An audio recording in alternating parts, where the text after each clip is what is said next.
站在将近4000公尺的高山顶上，很难不被大自然雄浑壮丽的景色所震撼，而且深受感动。过去10年来，我们走访世界7大洲，近60国，记录地球即将消逝的奇景与其中的生命故事。但一场肺炎疫情改变了全人类的生活，最明显的是，我们每个人都回到了自己生长的土地。650万年前，台湾在频繁地震与板块挤压下诞生，折叠出复杂的地貌，孕育了特有的物种。这是福尔摩沙的自然奇迹。我们用500多天的时间，从海角到山巅，一步步贴近这片土地的呼吸。但熟悉的家园正迅速地改变，极端气候与过度开发，除了我们人类，在这座美丽岛上的其他生命，从没有像现在这般脆弱无助。拯救已是刻不容缓，我们必须守护那些需要被保护的生命。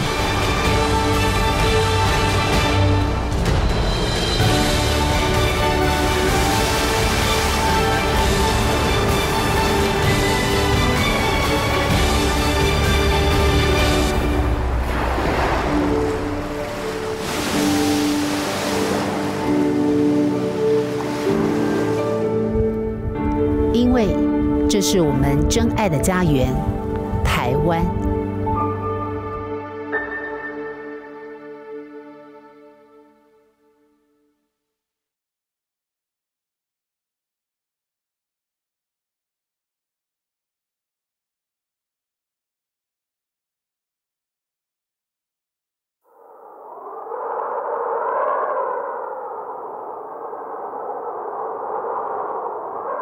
与他们相比，居住在这座岛屿的每一个人都只是过客。在地球悠久历史中，台湾是个新生的岛屿。3000公尺的高山，268座，密度之高，世界之最。但年轻的躯壳却承载着生命的古老灵魂。2亿年岁的块木种子，在冰河时期渡过路桥，来到台湾。狭窄岛屿从此布满偶遇山林。400年前，让航海者大为惊叹。但福尔摩沙的美丽，却带来了100年的伐木哀愁。我们从台湾最北方的雪山山脉出发，从海拔300公尺一路攀登到3886公尺的雪山主峰，飞越圣棱线，来到大霸尖山，紧接着进入中央山脉与阿里山，最后登上台湾第一高峰3952公尺的玉山之巅。我们跟着森林护管员深山特遣，茶林气胸，寻访美丽岛最后仅存的护国神木。在人类滥发与气候浩劫下的你们，如今是否安好？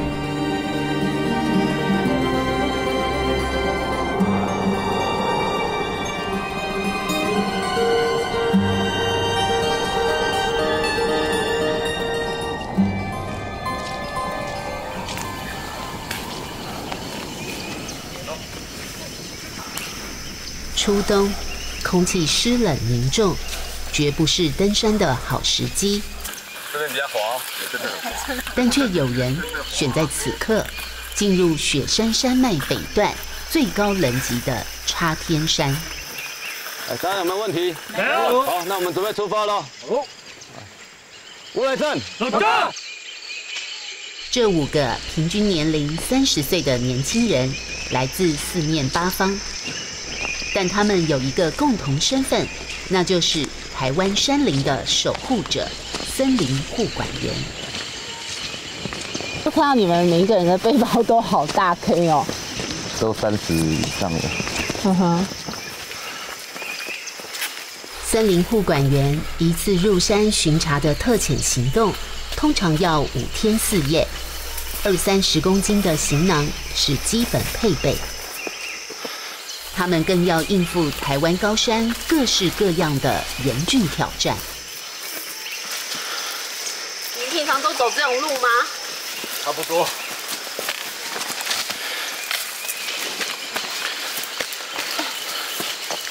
这里完全没有路。我们所处的插天山自然保护区，在不到5公里的直线距离，海拔从最低处的300公尺陡升到2000多公尺，所经之路全是原始森林。90度的悬崖峭壁，我们必须靠着绳索才能攀爬而上，但也唯有如此，才能一睹台湾山林最真实的面貌。好，那我们出发过去调查这一颗。大家兄弟们，动作啦！大伙不畏艰险，冒险攀爬的目的只有一个，就是在这样人烟罕至的深山，默默地记录、探访着台湾原始森林。那个轩，你从那边那个角度丢给记者好不好？好，这样可以吗？再高一点。好，这样子呢 ？OK 的话就来报数。坐标 X294460。胸径10米48，最下高16，树高46。眼前这一棵相当于15层楼高，需要好几个人才能环抱的巨木，也正是他们要守护的对象。2020年这边发生了数十起的盗伐的案件，它的树龄应该就都有1000多年。那像是这个部分的话，就是会容易产生像树瘤的地方，那这是比较小的一点。那如果大棵一点的话，那当然不会把它整个锯下来，然后卖到艺品店，大概可以卖到10多万这样子。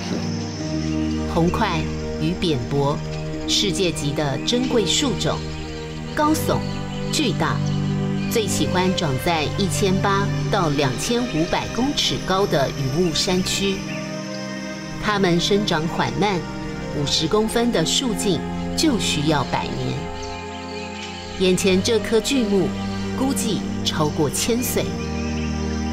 插天山保护区的中心就是知名的拉拉山。拉拉在泰雅族语里有美丽之意，而所处的地区叫做巴林，意思是快木。拉拉山就是拥有快木的美丽高山，但原产于北美和日本高纬度的温带针叶林，为何会在台湾的高山上出现？2亿年前呢，整个是盘古大陆快木的老祖宗，就是在亚洲跟北美洲相连的那个地方，7000万年以来裂开来，就分成2大支系，一支跑到北美，一支就沿着日本到中国的这个沿海这边。可是后来东海下陷，中国的快木就消失了，那就存在哪里？存在在日本，然后从日本呢再到台湾来。台湾上次冰河时期，气温大概掉了10几度左右嘛，就大量的生物就迁徙来台湾。那快木我是认为大概是150万以降就来到台湾，同时间来自云南、东喜马拉雅山系、玉山岩柏啦、冷杉啦、铁杉啦等等的这些针叶林啦、阔叶林啦，一样就是汇集到这里，所以台湾变成是整个大东亚整个西南亚，整个这个华北、华南，整个一带的最后众生最后的诺亚方舟嘛。纵横台湾山林，研究植被物种长达46年的生态学家，也是台湾森林保育行动的先锋者陈玉峰教授，为我们解开了台湾快木林的身世谜团。原来亚热带的台湾，在冰河时期是众多生物的庇护所。现存于七家湾溪极度濒危的国宝鱼樱花钩吻龟，也是冰河结遗生物。而当冰河期结束，温度上升，快木一族就一路爬升到中高海拔的云雾带落地生根，成为台湾特有种，就此度过了100万年。山峦层叠，云海深处就是古老快木的原乡，也正是群山之岛的命脉。台湾本身就是很奇特的，照理说这个位置是地球的半沙漠的地带，但是因为它台湾岛又是恰好有4000公尺的，也就是说台湾是靠着自立自强来的。台湾如果没有山，就像人没有鼻子一样了。那有了山以后，它自己挡住了东北季风、西南气流，它创造自己的降雨带。明明嘉义平地一年的降雨只有1000多公里，阿里山区一年达到4500公里的降雨量以上，所以快木就是恰好存在在全台湾的最核心的降水水源的中枢地段。如果没有树，台湾的山会变成怎样？造山运动上来，崩塌下去；造山运动崩塌下去，它会完全依照物理的定律，就是大大小小的金字塔，268座的3000公尺的山，150万年来，森林植物进来了，所以有了森林，台湾的山地体越来越稳定。快木林就是台湾。要探索国土命脉，要找寻那1000年以来守护岛屿的力量，我们必须要追溯神木之乡阿里山。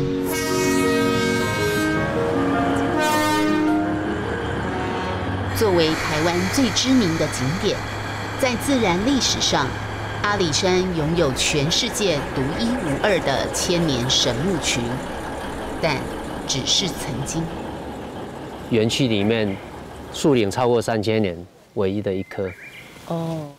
不过它已经在86年倾倒，然后87年把它放倒。我们现在所看到的就是剩下的遗迹。那它原本还立着的时候的一个树高是50公尺，树围25公尺，16个到18个人合抱。以往已被伐木的都已经运出去了，这一棵是当时候没有被伐的。那它的原因可能就是中空。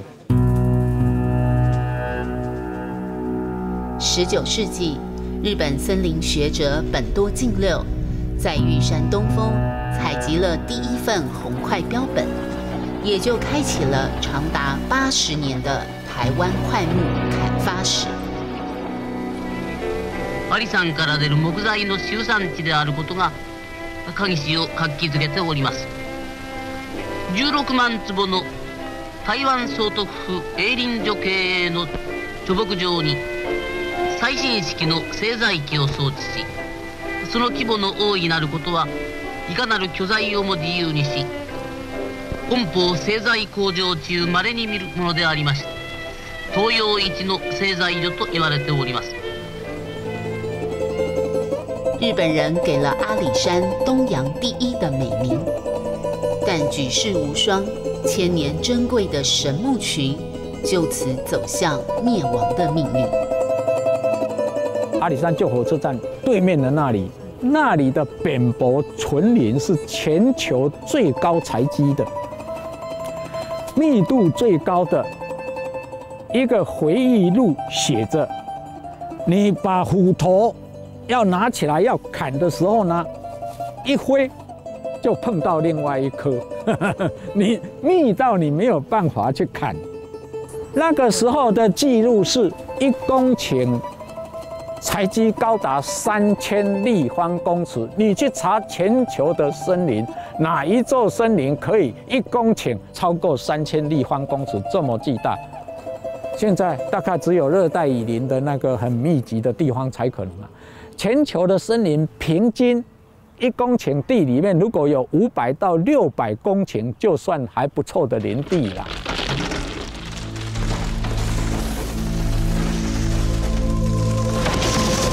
一棵棵千年神木，因为美丽而倒下，因为芬芳而被发。现在最受游客喜爱，欲争取联合国世界遗产的阿里山小火车，就是100年前负责载运这些神木远离了生长的土地。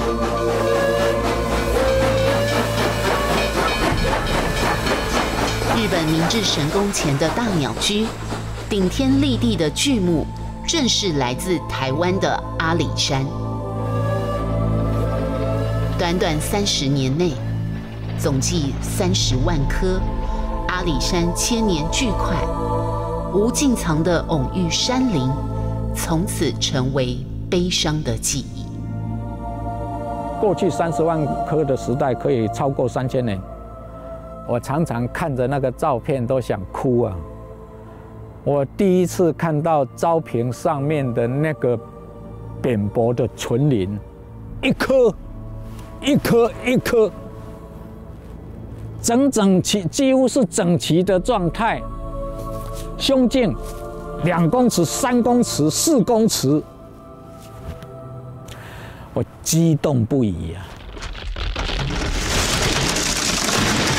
阿里山林场成为快木坟场，接下来太平山、八仙山，直到1945年战败结束殖民统治，日本总计从台湾掠夺了高达2500万立方公尺的原始山林，而之后迁台的国民政府百废待举，在以林养民的政策下，又扩大林场，再一次以经济开发作为最高前提，于是存在台湾100万年珍贵原始的快木林就此全面沦亡。快木，日本人砍1份，国民党时代砍10份，就剩下凄然的一小块，主要的快木林的林带都没有。全台湾应该有的原始的快木林大概有2500万到3000万棵，现在大概剩下不到有没有1、2万棵，我不知道了啊。像现在整个阿里山30万棵砍剩下的大概是40棵吧，40几棵。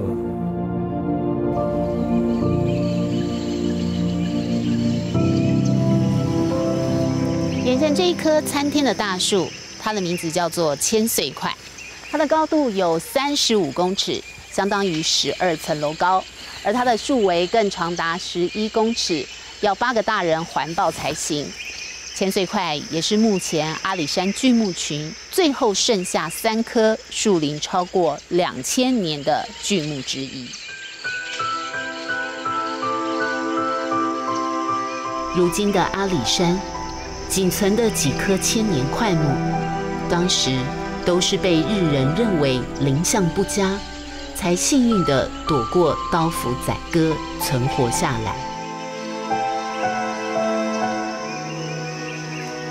100年后的今天，我们也只能在一片人工柳杉林中，找寻着残破的巨大树头，缅怀着阿里山神木群曾有的挺拔壮丽。这个是以前伐木留下来树根的根系，然后因为有腐朽，所以形成一个中空。这个树头的洞都已经这么大，我们这里面可以容纳好几个人哦。大概这样子看起来5、6个核爆吧。所以可以想见，在它被砍伐之前，这一棵神木有多巨大了。大概也是1000年以上的巨木。日本人在现场建立了一座树林塔，以示对神木的敬畏。只是树若有灵，在这片土地存在数千年的他们，看着这群只贪图木材的人类，又会是怎样的心情？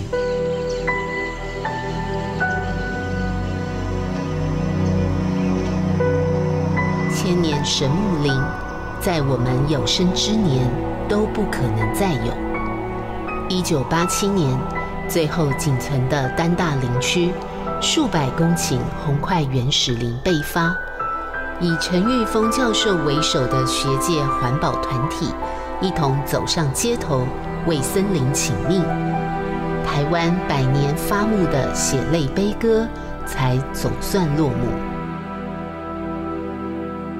从1912年阿里山小火车通车的那一刻，直到1991年政府宣示全面禁伐天然林，历时80年的大伐木时代才宣告结束。台湾森林终于获得喘息的机会，而当时作为运输木材的通道，现在也成了游憩的观光路线。像是这一条是通往大霸尖山的大陆林道，横跨了新竹和苗栗，当年就是作为运输快木的林业道路。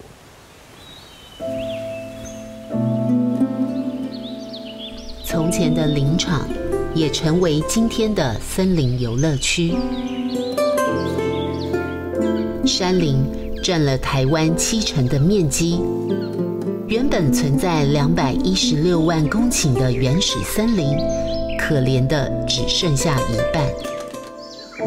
20世纪的台湾山林史就是一部发快史，但近100年的沧桑，却逐渐被这片土地的人民所遗忘。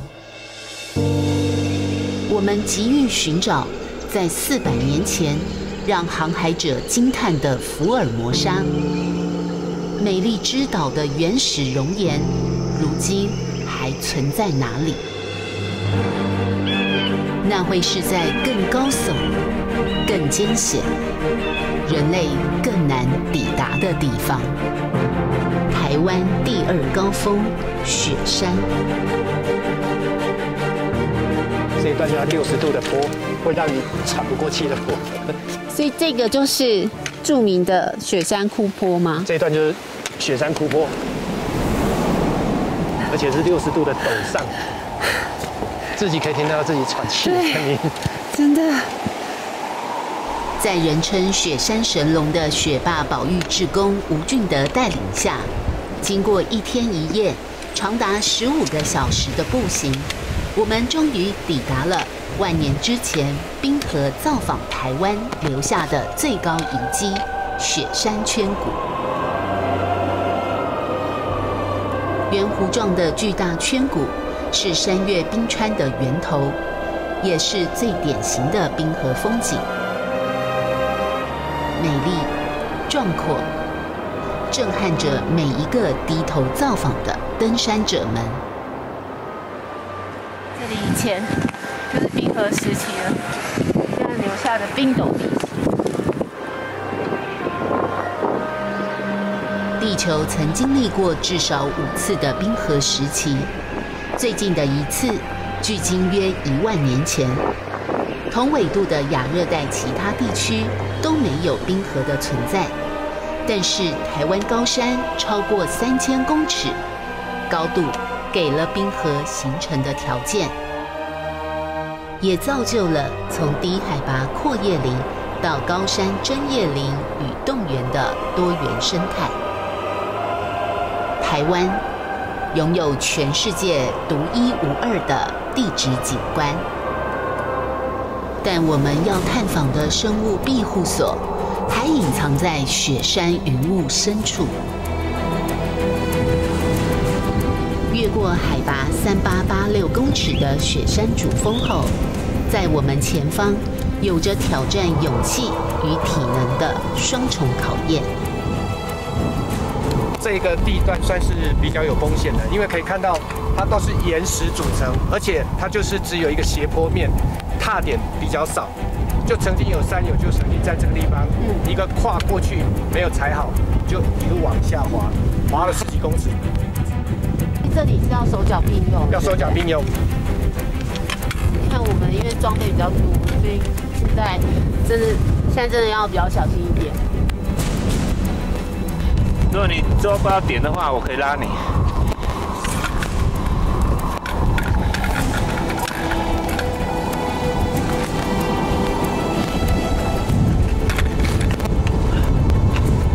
那这长风有几级啊？悬崖峭壁，必须步步为营，因为生死就在一瞬间。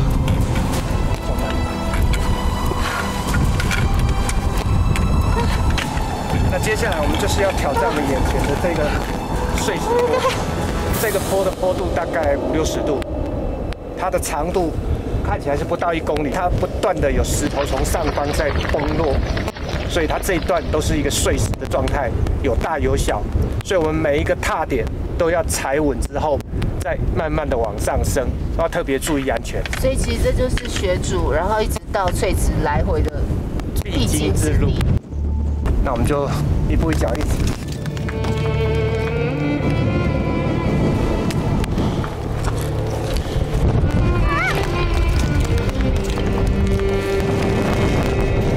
狂风、浓雾、空气稀薄，每口呼吸是颤抖而困难，每个步伐下都是颠簸与蹒跚。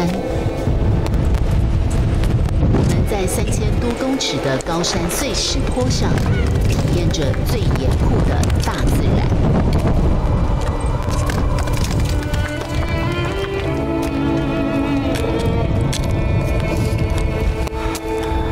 很冻，而且很陡。天然的壁垒考验着人的意志与体力能耐，但或许就是要如此艰险，才能阻挡我们开发的脚步。或许就是要这样难以亲近，才能教习人类无穷的贪欲。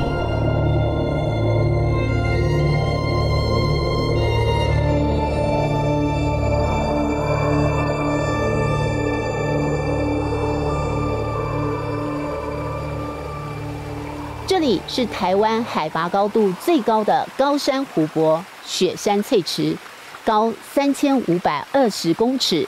它是冰河时期的冰斗湖遗迹，终年的活水是大安溪上游的源头，而这里的地形和气候更让它成为台湾玉山圆柏最大、最古老，而且是最后仅存的乔木纯林生育地。因此，雪山翠池也被称为是玉山圆柏的神圣殿堂。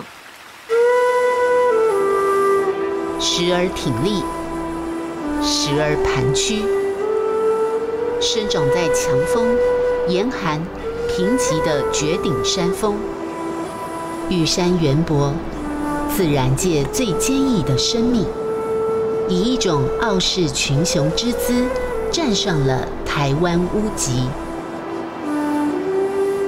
它与檜木同属柏科，身上都留着古老的基因。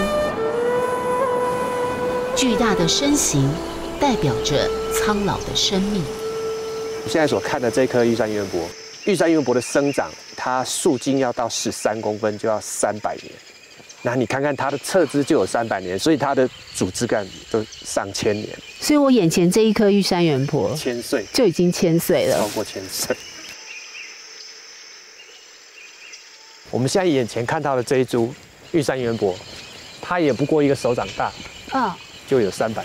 你说这一棵看起来像是小树，它的树龄就要300年， 300年，有300年的树龄。这棵树它也是有近3000年，因为你看它那个树头，大概需要3个人才能环抱，已经接近2公尺了。哇！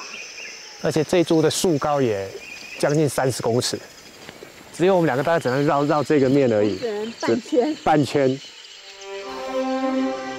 玉山圆柏的树径每增加1公分，需要22.8年的时间，生长速度非常缓慢。我们缓步在这片古老庄严的圆柏圣堂，呼吸着神木们数千年来始终如一的芬芳吐纳。我们今天要拜访的主要的主角，3800多岁，将近4000岁的，就是这棵玉山圆柏，非常的一个雄伟。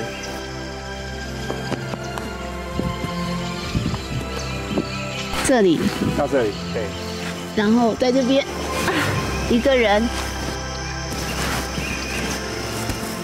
，2个人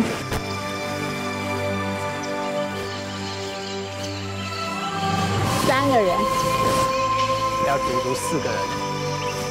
哎呦，到铁山，要到这里，对，到这里，4个人，真的是要4个人才能够环抱3800岁的玉山圆柏。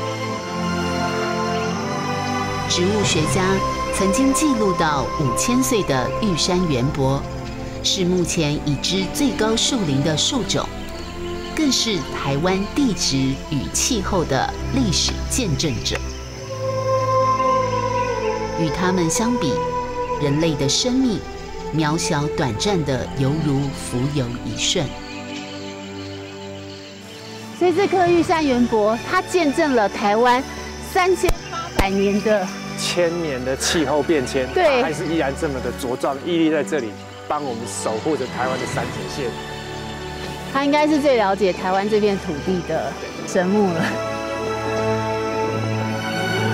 数千年来，玉山圆柏就站在台湾高山最底端，抵抗着强风霜雪，睥睨着万丈天地，守护着我们的美丽山河。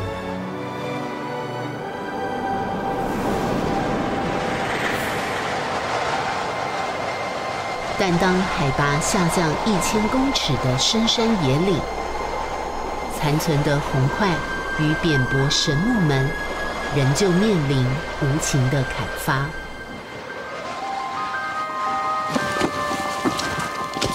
经过3天2夜，我们跟着森林护管员翻过拉拉山，到了桧山。中高海拔的雾林带，冬天多雨潮湿，原本就陡峭的山坡变得更加泥泞不堪。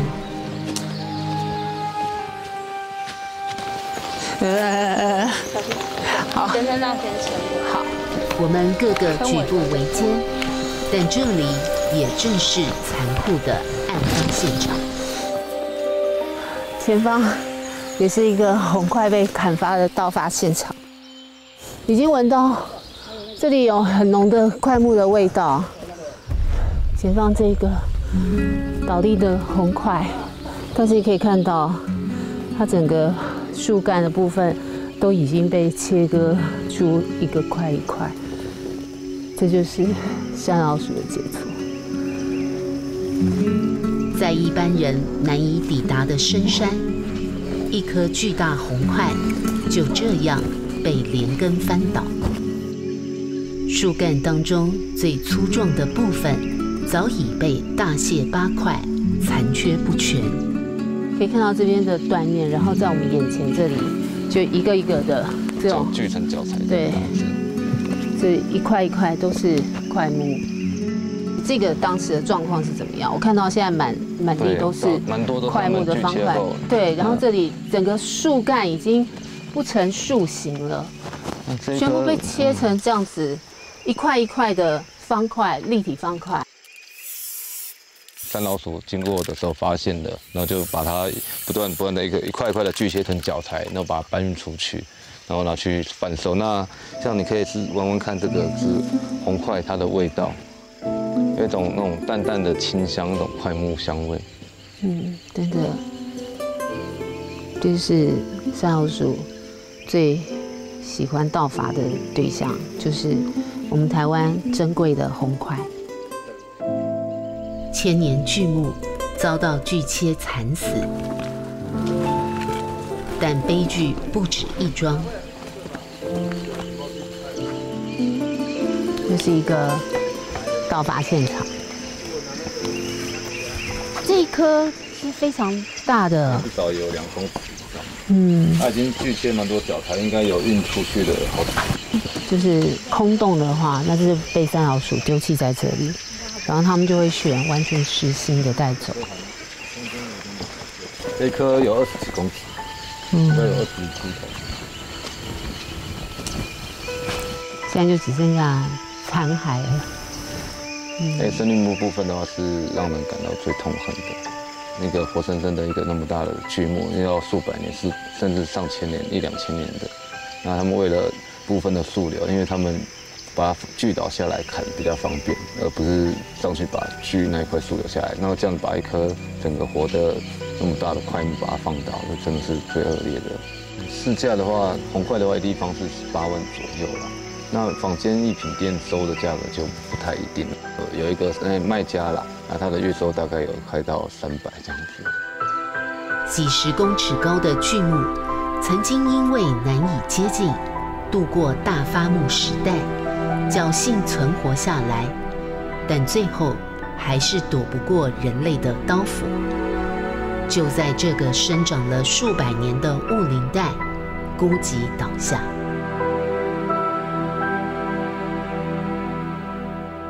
这一区都是存放我们竹东工作站的查扣的赃物了。100年到103年这段时间，因为坊间呢盛传牛樟芝有治疗癌症的疗效，山上盗伐很严重。新竹林管处辖区的这座秘密仓库，摆放的全是查缉到的国宝级赃木，但不敢相信的是，短短4年，偌大的空间竟然已经被塞满。网袋里面的一包大概都超过1吨啊，所以可以看到，在这里这个仓库，光是竹东工作站的仓库，就已经有这么多袋牛樟。我们查获最多的50几吨的牛樟，那我们用3个40尺的货柜把它运回来。这边放的牛樟木大概有200多吨，280吨左右，等于快要300吨。对。当年牛樟芝的热潮，导致牛樟被大量盗伐，如今已经濒临绝种。而近几年，树瘤艺品价格高昂，桧木林就跟着遭殃。这些树瘤啊，就是在2020年1月啊，我们根据线报在五峰乡的桃山就拦查了2部车子。像这个就是红桧跟扁柏，那这一堆是在他们车上查获的8块。那后来我们去山上，又在山上去把山上他们已经切好放在那山上还没有来得及运下来的，那总共有20几块，把它再备运下来。多少棵红桧和扁柏，然后被锯掉树瘤？它这个大概都是在活的树上把树瘤切下来，然后把它运下来。大概有10几棵的红桧跟扁柏的树上的树瘤被切下来。树龄都有好几百年。有好几百年，直径大概都1米以上了。对比较大的有大概1.6米、1.7米这种直径。对，1.6米、1.7米。对，所以其实非常巨大。对，所以有可能有到1000年吗？到1000年是有可能。为了利益，然后这些盗伐者可以到深山里面去攫取我们的宝藏，就是利益的关系。树瘤堪比黄金，就跟象牙和犀牛角一样，美丽象征却面临杀戮。只为了证明征服者的地位与财富，千年神木就这样栽倒在滩面上。盗伐案件每年都超过200多件，工作站不得不再开辟另一个赃木仓库来囤放。这个都是我手上经历过的，从刚刚讲的仓库是空的，到现在已经堆满。对山上这些木头被切成这个样子，特别是像这么大的神木级的木头，那个树木被切下来，当然我们会觉得很心痛，特别是你在山上看到这种状况，你会觉得非常的不舍，不好意思。人类似乎永远需要牺牲另一个物种，来满足自己的虚荣。生态学上有一个名词叫做贪累，祖先做错事了，祖先走了，但是子孙要去承受这些后果。森林砍掉之后，它造成土石横流，造成整个的地土溃竭，造成生态体系的全面性的瓦解，40到50年才看得到灾难。人类重重虐待下，大地反扑，秀丽江山上的一道道伤疤，难道我们再也无法弥补了吗？有个日文字“Satoyama”，里山，邻里附近的山林，指的就是人类生活和自然的交汇之处。而里山倡议就是要改善现有过度开发，开创一个兼顾生活、生产和生态的永续经营模式，来达到人类与自然的和谐共存。这样理想的图像吸引了很多人的注意，因此在2010年，联合国生物多样性公约大会就通过了里山倡议宣言，很多国家都开始实践里山精神，台湾也参与其中，开创了林下经济。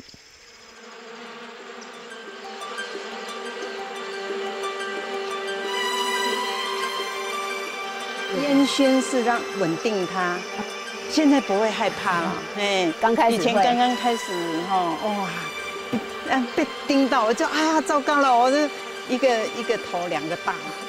今年73岁的塞夏族人窦莹妹，2年前回到部落家乡，开始了她的养蜂人生。这也正是与山林共生的里山根经济。全球的这些森林每一年以非常大面积的速度在消失当中，有一个很重要的原因就是居住在这森林里或者是森林周边的人，他的生计没有被照顾到。贫穷的山村就是一个盗伐最容易发生的地方。我们要怎么样让居住在这片森林周边的这些山村或者是部落可以因为这片森林而获益？从前被保育团体认为是森林刽子手的主管机关林务局，如今角色翻转为保育的带动者，辅导多个部落共同实践里山精神。这个整片的山林呢，当时在1902年南庄事件之后，日本人那个时候就进来了，整个嘉里山一直砍过去，到关雾那个地方，整个都砍进去了。这片嘉里山路在日据时代是伐木林场，后来又沦为盗发地。知名导演也是塞夏族长老的根志优，这几年就和族人们组成塞夏林业合作社，发展林下经济。封起来就 OK 了。香菇啊，这是早上采的。哦。早上采的半干了，你闻闻看。哦。这个冬菇。冬菇比较厚，这是最好的了。最好的冬菇。对。有土地的味道。这个要烘到差不多到天亮。到天亮。从养蜜蜂到种植香菇，塞夏部落成了原住民合作社最成功的典范。族人也受林务局委托，组成巡山队，维护嘉里山区。来，因为经济大幅改善，盗伐事件也销声匿迹，而这一切的改变，都是森林的庇荫。你现在这里有多少蜂箱？对，差不多有20-30箱。所以你现在这里可能有好几万只蜜蜂，好多员工在这里啊。对，我们的生产做得很好，也很感谢祖先，谨记要我们守住山林。我们平均是每个人的月收入呢，这不到6000块。这2-3年，平均每个人的月收入已经快达到1万了。我觉得真的消弭贫穷，没有一个人愿意，当你生活过得好，还要去犯法的。我们过去我们叫林务局叫哈问，现在我们都叫天使我自己也在想说，当初如果没有去做这些太多的砍伐，我想今天会是一个什么样壮观的景象？我其实自己脑海中也在想象啊。但是毕竟历史没有办法倒转，完全从现在的角度去批判未必公允。好，但是至少可以提供给我们一个非常好的借鉴。森林对我们的价值，它绝对不是只有木材生产单一项。官民合作，极力弥补上个世纪肆意砍伐的恶行。但台湾森林的命运，真的就平顺了吗？我们现在就到了黑森林的入口，可是我们现在发现一个黑森林入口的冷杉，怎么全部都变成焦黑一片？2019年小年夜，一场大火烧到这里，这被火烧掉的，就是到这里，就是烧掉这里。对，你可以看到这边很明显的界限，对，烧到这里而已。对，像这里就是都已经被火纹身的，对那个残木了。当时大火烧掉的面积也是10公顷，就很神奇的，就在黑森林的入口边界这里，然后火势突然风向转变，整个往下延烧。如果风势没有转向的话，那我们现在仅存的最大的台湾冷杉纯林，可能就要消失。走入山林真的要谨慎用火，所以其实是人为的原因，对，有可能是没有熄灭的余烬。台湾冷杉是台湾特有的冰河结遗针叶树种，历经100万年的竞争与演化，在3000公尺高的雪山形成最大的原始纯林黑森林。但人类的一个无心过错，几乎毁了一片圣地。就在这个黑森林入口，就遇到一只长鬃山羊。大火刚烧过，它怎么会在这里？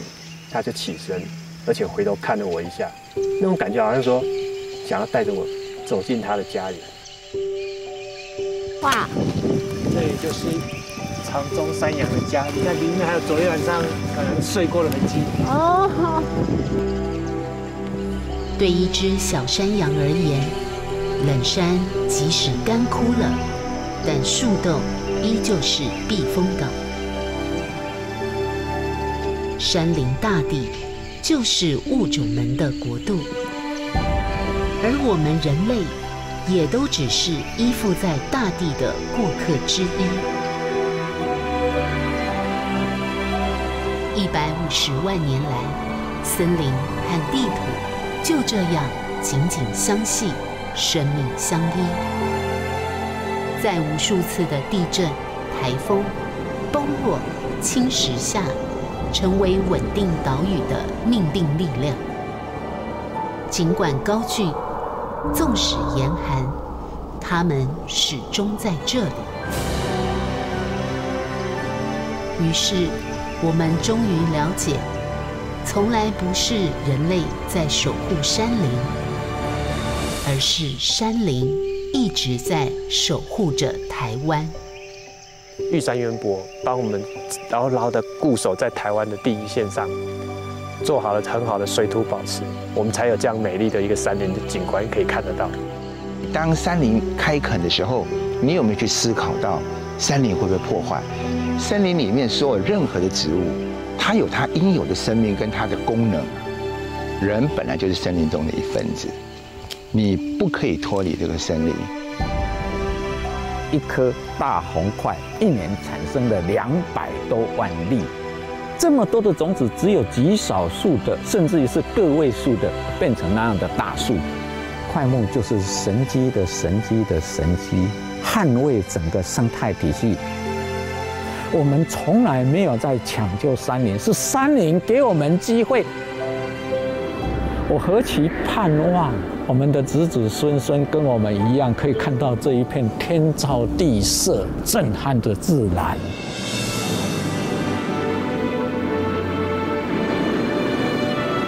雪山之巅，盘踞着一片被大火肆虐过的玉山圆柏枯木。30年前，同样因为登山客用火不慎而付之一炬。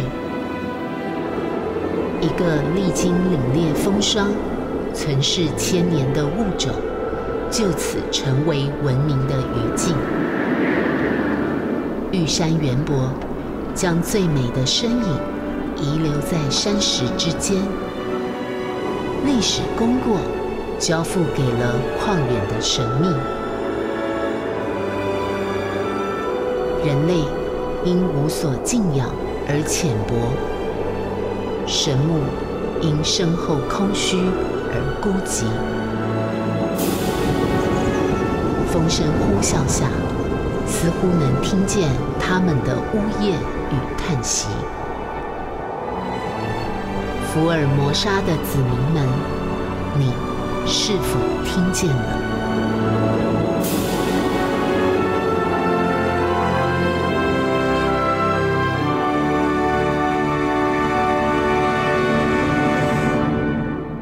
美丽的台湾山林，原住民视为是生命的起源与祖灵的圣地。但其实对每一个台湾子民来说，山林就是我们的母亲。土地、空气、水源，所有我们生存必须的元素，都是山林提供。而人类就是从山林走出来的。在走过近100年的伐木历史工业后，我们现在每一个人都可以亲近高山与森林。但我们是否真的能领悟人类与自然共荣共存的生命关系？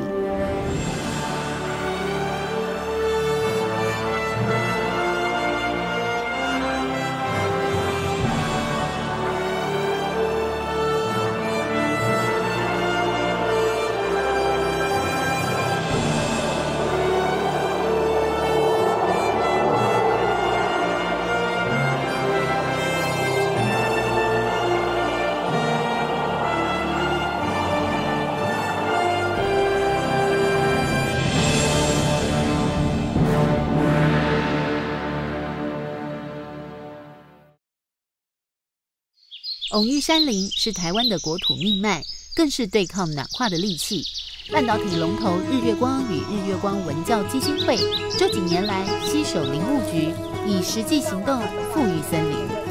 我们日月光文教基金会对造林工作是非常的重视，先进国家都是拼命在造林，因为林木可以吸收二氧化碳，放出氧气，减低我们的温室效应，滋养水分，改变这个生态，有更好的环境来生活。选在北宜公路县界公园旁山坡上，日月光与林务局一起种植红蛋笔苗木，亲手种下小树苗，目标就是还原山林，永续环境。我们答应了台湾社会有30年的环境保护。我们在当时呢，已经有了2万吨的中水回收厂，环境保护、节能省碳的想法扩张到整个台湾的社会。就是还原山林我们开始植树，都认了大概14个公顷的地，种了大概26000树。这一次呢，我们就找到罗东，罗东的话，同样的，我们大概也是认了12公顷，2万多棵的树。除了企业竞争力、赚钱、盈利，与对于环境的保护，取之于社会，取之于大地。你要怎么保护它，让它有序经营？日月光长期认养国有地造林，种植的包括台湾原生种，也特别选择濒临绝种和能净化空气的树种。科技大厂为气候变迁与环境永续尽一份心力，也期许能激发更大的社会影响力。东森新闻综合报道。